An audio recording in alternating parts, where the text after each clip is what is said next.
When I was writing this book, I thought I couldn't begin to tell the story without seeing all the places that it happened. And so in 2009, 2010, 2011, went back and saw all the places. But particularly, I wanted to try and get to the route of the retreat. And it's easy to do the early stuff around Kabul, but the back end, around Gundamuk faces back onto Tora Bora. Going back. Yeah, that's Tora Bora at the back. And I was told that the only way I could get there was if I got one of the local warlords to take me. So eventually I got set up by Amrullah Saleh, Karzai's chief of security. He'd read my last Mughal and disagreed with all the conclusions. He said that Muhammad Bahadur Shah Zafar was anti-patriotic, that he didn't have any proper feelings for his country, and this time I've got to get it better, and he'll help me. So Amrullah Saleh set me up with this extraordinary man called Anwar Khan Jigdalik, who was the former captain of the Afghan Olympic wrestling team, about 8 foot tall and 7 foot wide, and a former Hezb-e Islami Mujahideen commander from Jigdalik. And he'd just come in to join the government. And so I was sent off with him. And off we went, bumping out, past the site of the British cantonment, inevitably now the site of Naisaf Barracks, and bumped off down the Khurd Kabul. And when we got to Jigdalik, on about 15 miles before Gundamuk, his village, the villagers stopped us. He's the local hero. Sheep was killed, kebabs cooked, and it was about 4 hours. We had this enormous feast in this apricot grove, carpets rolled out, all the usual stuff.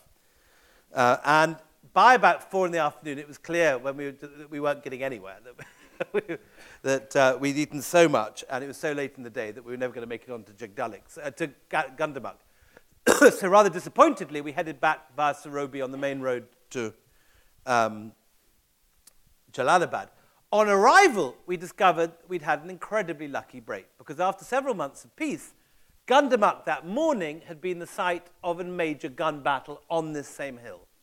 The government had come to burn the poppy crop. They'd done it the previous year, and the villagers had allowed them to do it because they'd been promised compensation. The compensation never arrived. It was eaten up by some official at some point.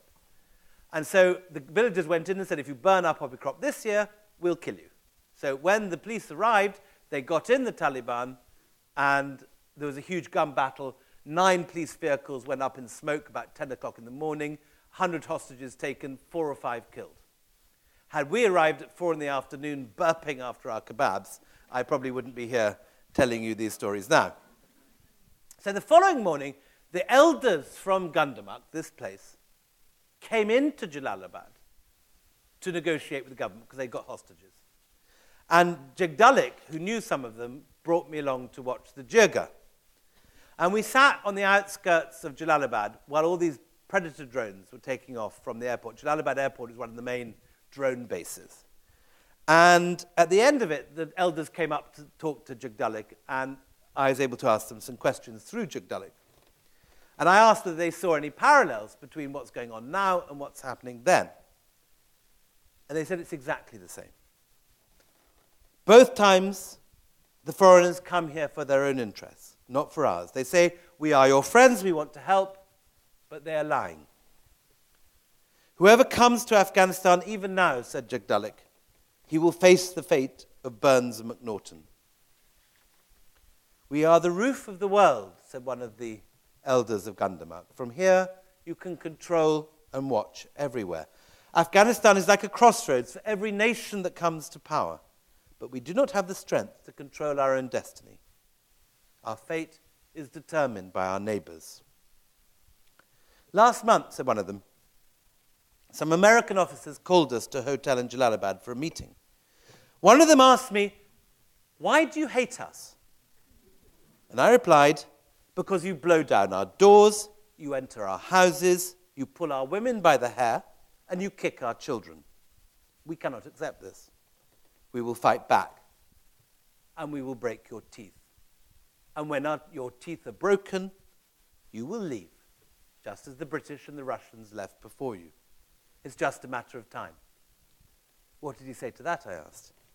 He turned to his friend and said, if the old men are like this, what will the younger ones be like? In truth, all the Americans know that their game is over here.